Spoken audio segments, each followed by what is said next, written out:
இது மகிமை நேரம்.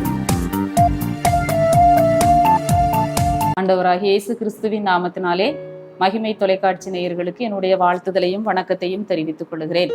மீண்டுமாக இந்த மாதத்திலும் ஆண்டவருடைய வார்த்தையை உங்களோடு பகிர்ந்து கொள்வதிலே மகிழ்ச்சி அடைகிறேன்.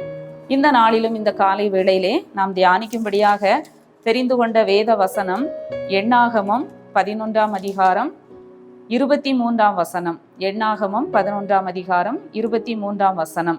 கர்த்தர் மோசேயை நோக்கி, கர்த்தருடைய கை குறுகி இருக்கிறதோ, என் வாக்கின்படி நடக்குமோ நடவாதோ என்று நீ இப்பொழுது காண்பாய். கர்த்தருடைய கை குறுகி இருக்கிறதோ. இந்த நாளின் காலை வேளையிலே ஆண்டவர் நமக்கு கொடுக்கிறதான ஒரு அருமையான வார்த்தை, கர்த்தருடைய கை குறுகி இருக்கிறதோ. இந்த சம்பவத்தை நாம் நன்கு அறிந்திருக்கிறோம். இந்த எண்ணாகமம் 11ஆம் அதிகாரத்திலே ஆண்டவர் இஸ்ரவேல் ஜனங்களை எகிப்திலிருந்து வழிநடத்தி கொண்டு வருகிற பொழுது அவர்களுடைய தேவைகளை ஆண்டவர் அதிசயமாய் சந்தித்து வந்தார். அங்கே அவர்களுக்கு எந்த விதமான அந்த வனாந்தர பயணத்திலே அவர்களுக்கு விவசாயமோ அவர்கள் வேலை செய்து சாப்பிடுவதோ எந்த ஒரு காரியமும் அந்த இடத்துல இல்லாதபடியினாலே கர்த்தர் இஸ்ரவேல் ஜனங்களை அருமையாய் வழி நடத்தி கொண்டு வந்தார். அவர்களுக்கு தாகம் ஏற்படும் பொழுதெல்லாம் தண்ணீரை கொடுத்து ஆண்டவர் அவர்கள் தாகத்தை தீர்த்தார். தண்ணீர் கிடைக்காத கடினமான சூழ்நிலையிலே ஆண்டவர் கற்பாறையை பிளந்து அவர்களுக்கு தண்ணீரை கொடுத்து தாகத்தை தீர்த்தார். இன்னும் கூட மன்னாவை கொடுத்து ஆண்டவர் அவர்களை போஷித்தார். இப்படி ஆண்டவர் அருமையாய் அவர்களை வழிநடத்தி கொண்டு வருகிற அந்த வேளையிலே 4ஆம் வசனத்திலே நாம் பார்க்கிறோம், இஸ்ரவேல் புத்திரர் திரும்பவும் அழுது, நமக்கு இறைச்சியை புசிக்க கொடுப்பவர் யார்? இங்கே அவர்களுக்கு ஒரு பெரிய பிரச்சனை. வனாந்தரத்திலே இப்பொழுது அவர்களுக்கு இறைச்சி புசிக்க வேண்டும் என்று சொல்லி ஆசைப்படுகிறார்கள். நாம் பின்னால பார்க்கும்போது நம்முடைய உள்ளம் வாடி போகிறது, இந்த மன்னாவை தவிர நம்முடைய கண்களுக்கு முன்பாக வேறொன்றும் இல்லையே என்று சொன்னார்கள். அவர்களுக்கு தினமும் அங்க மன்னா கிடைக்கிறது. மன்னாவை சாப்பிட்டு சாப்பிட்டு அவர்களுக்கு போர் அடிச்சு போச்சு. நாமும் கூட நிறைய நேரங்கள்ல என்ன செய்வோம், கொஞ்சம் வித்தியாசமா சாப்பிடணும்னு ஆசைப்படுவோம். அதுல தப்பு இல்லை. ஆனா இதே மாதிரி இந்த ஜனங்களும் என்ன செய்தாங்க, எங்களுக்கு இறைச்சி புசிக்க கொடுப்பவன் யார், இறைச்சி புசிக்கணும்னு சொல்லி ஆசைப்படுதாங்க. அப்போ மோசே கிட்ட போய் என்ன செய்தாங்க சொல்றாங்க.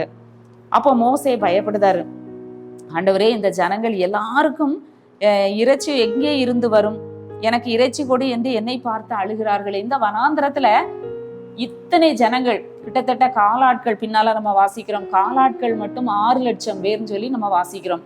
இத்தனை லட்சக்கணக்கான ஜனங்களுக்கு நான் எப்படி இறைச்சி புசிக்க கொடுக்க முடியும் என்று சொல்லி அந்த மோசே சொல்லுகிறதை பார்க்கிறோம். இந்த ஜனங்கள் எல்லாருக்கும் கொடுக்கிறதற்கு எனக்கு இறைச்சி எங்கே இருந்து வரும்? பாருங்க, நம்ம குடும்பங்கள்ல நம்ம வீடுகள்ல நடக்கிற மாதிரி ஒரு சம்பவங்க நடக்குது. இவ்வளவு பேர் இருக்காங்க, இவ்வளவு பேருக்கு நான் எப்படி என்ன செய்ய முடியும், இறைச்சி கொடுக்க முடியும் இந்த ஜனங்களுக்குன்னு சொல்லி அந்த ஜனங்கள் அழுகிறார்களே. கூடார வாசல்ல நின்று ஜனங்களை அழுகிறத மோசே பார்க்கும்போது மோசேக்கு கோபம் வருகிறது. ஏன்னா அவனால அந்த ஜனங்களை என்ன செய்ய முடியாது, திருப்திப்படுத்த முடியாது. இப்படியாத ஒரு சூழ்நிலையிலே ஜனங்கள் அழுகிறதை பார்க்கும்போது அவன் பின்னால நம்ம பார்க்கும்போது கோபப்பட்டான் என்று சொல்லி நம்ம பார்க்கிறோம். எங்களுக்கு இறைச்சி கொடுப்பவர் யார் என்றும், எகிப்திலே எங்களுக்கு சௌக்கியமாய் இருந்ததும் என்று சொல்லி அழுகிறார்கள். நாங்க எகிப்தில இருந்திருக்கலாமே, அங்க நாங்க எவ்வளவு திருப்தியாக சாப்பிட்டோம், நாங்க இறைச்சி பாத்திர தண்டையில உட்கார்ந்து எவ்வளவு திருப்தியாக சாப்பிட்டோம் என்று சொல்லி ஜனங்கள் அழுகிறதை நாம பார்க்கிறோம். நாம் கூட அநேக வேளைகளிலே ஆண்டவர் நம்மை அருமையாய் வழிநடத்தி வருகிறார். ஆனாலும் கூட ஒரு சில காரியங்களிலே நாம் என்ன செய்கிறோம், முறுமுறுக்கிறோம், அழுகிறோம். எப்படி இருந்தோம், கடைசியில நம்ம நிலைமை இப்படி ஆயிட்ட, நம்ம வாழ்க்கை இப்படி ஆயிட்டேன்னு சொல்லி பழையதை நினைத்து நினைத்து நம்ம என்ன செய்கிறோம், அழுது கொண்டு இருக்கிறோம். ஆண்டவருடைய வல்லமைய நம்ம மட்டுப்படுத்துகிறோம். ஆண்டவர் செய்த நன்மைகளை மறந்து, ஆண்டவருடைய வழி நடத்துதல்களை நம்ம மறந்து, நம்முடைய குறைவுகளில் நம்ம அநேக நேரங்கள் கர்த்தருக்கு விரோதமாக முறுமுறுக்கிறோம், நாம் அழுகிறோம்.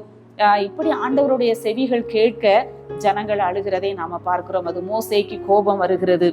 ஆனால் ஆண்டவர் சொல்லுகிறார், நீங்கள் 1 நாள் 2 நாள் 5 நாள் 10 நாள் 20 நாள் மாத்திரமல்ல, 1 மாதம் வரைக்கும் இறைச்சி சாப்பிடுவீர்கள்னு சொல்லி நீ ஜனங்கள்கிட்ட போய் சொல்லு அப்படின்னு சொல்லி சொல்றத நம்ம பார்க்கிறோம். அப்போ பாருங்க, மோசேக்கு ஒரு பயம் வருது. எப்படி நடக்கும், 1 மாதம் இத்தனை ஜனங்களும் சாப்பிடும்படியாக அவர்களுக்கு இறைச்சி இந்த வனாந்தரத்துல யார் புசிக்க கொடுப்பார்கள் என்று சொல்லி மோசே பயப்படுகிறதை பார்க்கிறோம். என்னோடு இருக்கிற காலாட்கள் 6 லட்சம் பேர், ஒரு மாதம் முழுவதும் புசிப்பதற்கு அவர்களுக்கு இறைச்சி எங்கே இருந்து வரும் என்று சொல்லி மோசே சந்தேகப்படுகிற பொழுதுதான் ஆண்டவர் சொல்லுகிறார், கர்த்தருடைய கரம் குறுகி போயிற்றோ, கர்த்தருடைய கை குறுகி இருக்கிறதோ. ஆடு மாடுகளை எல்லாம் அவர்களுக்காக அடித்தாலும் இத்தனை ஜனங்களுக்கு காணாது. சமுத்திரத்து மச்சங்கள் எல்லாம் அவர்களுக்கு சாப்பிட கொடுத்தாலும் அது போதாதானால் நீர் ஒரு மாதம் வரைக்கும் கொடுப்பேன் என்று சொல்லுகிறீரே என்று சொல்லி மோசே அங்கே திகைத்து நிற்கிற பொழுதுதான் ஆண்டவர் சொல்லுகிறார், கர்த்தருடைய கை குறுகி இருக்கிறதோ. நம்முடைய வாழ்க்கையிலும் கூட நம்ம நிறைய நினைக்கும், இது எப்படி நடக்கும், இந்த காரியம் எப்படி நடக்கும், இந்த தேவை எப்படி சந்திக்கப்படும், இது ஒரு பெரிய தொகையா இருக்கிறது, இந்த தொகை பணம் நமக்கு எப்படி கிடைக்கும், இந்த பிரச்சனை எப்படி சால்வ் ஆகும் சொல்லி அநேக நேரங்களிலே நாம் சிந்திக்கிறோம், கலங்குகிறோம், அழுகிறோம். ஆண்டவரே இது எப்படி நடக்கும் அப்படின்னு சொல்லி நம்ம நினைக்கிறோம். ஆனால் ஆண்டவருடைய வார்த்தை சொல்கிறது, கர்த்தருடைய கை குறுகி இருக்கிறதோ. ஆண்டவருடைய கரம் குறுகின கரம் அல்ல. இஸ்ரவேல் ஜனங்கள் வாழ்க்கையில எத்தனையோ அற்புதங்களை ஆண்டவர் செய்தார். அவருடைய கரம், நீட்டப்பட்ட கரம் அந்த செங்கடலை 2ஆக பிளந்தது. அற்புதங்களை ஆண்டவர் செய்தார், அதிசயமாக வழி நடத்தினார். ஆனாலும் ஒரு நெருக்கம் வரும் பொழுது, ஒரு தேவை வரும் பொழுது அங்கே ஜனங்கள் என்ன செய்கிறார்கள், அழுகிறதை நாம பார்க்கிறோம். நாமும் கூட நம்முடைய வாழ்க்கையிலே அநேக காரியங்களை குறித்து அழுது கொண்டு இருக்கலாம், கலங்கி கொண்டு இருக்கலாம். ஐயோ, இப்படி இவ்வளவு பெரிய காரியத்திற்கு நான் என்ன செய்வேன், இது எப்படி நடக்கும் என்று சொல்லி நாம் திகைத்து கொண்டிருக்கலாம். ஆனால் கர்த்தருடைய வார்த்தை சொல்லுகிறது, கர்த்தருடைய கை குறுகவில்லை. அங்கே நடந்தது என்ன, அவர்களுக்காக சமுத்திரத்தில் இருந்து ஆண்டவர் ஒரு காற்றை புறப்பட பண்ணி அது காடைகளை அடித்து கொண்டு வந்து பாளையத்தை சுற்றிலும் இந்த பக்கம் அந்த பக்கம் பிரயாண தூரத்திலே 1 முழ தூரத்திற்கு தரையில 2 முழ உயரம் அது விழுந்து கிடக்கும்படி ஆண்டவர் செய்தார். ஜனங்கள் போய் பார்க்காங்க. அன்று பகல் முழுவதும், ரா முழுவதும், மறுநாள் முழுவதும் காடைகளை சேர்க்கிறார்கள், அதை சேர்த்து குவித்து வைக்கிறார்கள். ஆண்டவருடைய கரம் குறுகி போகவில்லை. நம்முடைய புத்திக்கு எட்டாத காரியங்களை ஆண்டவர் செய்கிறார். நம்முடைய தேவை பெரிதாக இருக்கலாம், நம்முடைய பிரச்சனை பெரிதாக இருக்கலாம். ஆனாலும் வழி நடத்துகிற கர்த்தர் நம்மோடு கூட இருக்கிற பொழுது நாம் கலங்க வேண்டிய அவசியம் இல்லை. நம்முடைய பிரச்சனைகள், நம்முடைய தேவைகள், நம்முடைய சூழ்நிலைகளை பார்த்து நாம் கலங்க வேண்டிய அவசியம் இல்லை. கர்த்தரை நோக்கி நாம் ஜெபிப்போம். ஆண்டவரே, நீ உம்முடைய கரம் உயர்ந்தது. நம்ம ஏசாயாவில் வாசிக்கிறோம், ரட்சிக்க கூடாதபடிக்கு அவருடைய கரம் என்ன செய்யல, குறுகி போகவில்லை. ரட்சிக்க கூடாதபடிக்கு ஆண்டவருடைய கரம் குறுகி போகவில்லை. நம்மை மீட்கிறதற்கு அவரிடத்திலே பலன் இல்லாமல் இல்லை. நமக்கு உதவி செய்கிறதற்கு ஆண்டவரிடத்திலே பலன் இல்லாமல் இல்லை. ஆண்டவருடைய கரம் குறுகி போகவில்லை.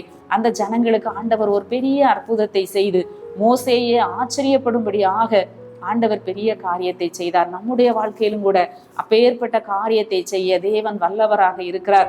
நாம் அவரை விசுவாசிக்கிற பொழுது அவர் கடந்த காலங்களிலே நம்ம எவ்வளவு அதிசயமாய் நடத்தி வந்தார், எவ்வளவு ஆச்சரியமாய் நடத்தி வந்தார் என்று சொல்லி நாம் விசுவாசிக்கிற பொழுது ஆண்டவர் நம்முடைய வாழ்க்கையிலே அவருடைய கரம் குறுகின கரமாயிராதபடி அதிசயங்களை செய்கிற கரமாக இருக்கிறது.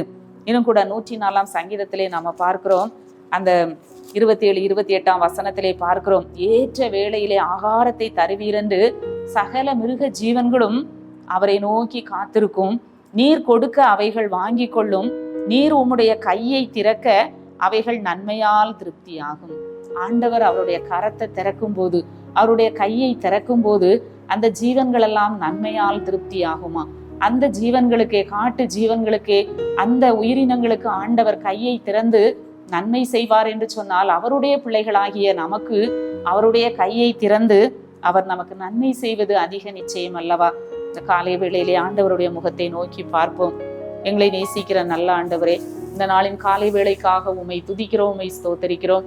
ஆண்டவர் எங்களுக்கு கொடுத்த நல்ல வார்த்தைக்காக உமக்கு நன்றி செலுத்துகிறோம். கர்த்தருடைய கை குறுகி இருக்கிறதோ என்று மோசையை பார்த்து சொன்னது போல எங்களுடைய வாழ்க்கையிலும் ஆண்டவரே உம்முடைய கை குறுகின கையா இராதபடி அற்புதங்களை செய்கிற கரமாய் இருக்கட்டும் சுவாமி. என்னென்ன காரியங்கள் மலை போல தெரிகிறதோ ஒவ்வொரு காரியத்திலும் கர்த்தருடைய கரம் நன்மை செய்யும்படியாய் ஜெபிக்கிறோம். மீட்பர் இயேசு கிறிஸ்துவின் மூலம் ஜெபங்கேளும் நல்ல பிதாவே, ஆமென்.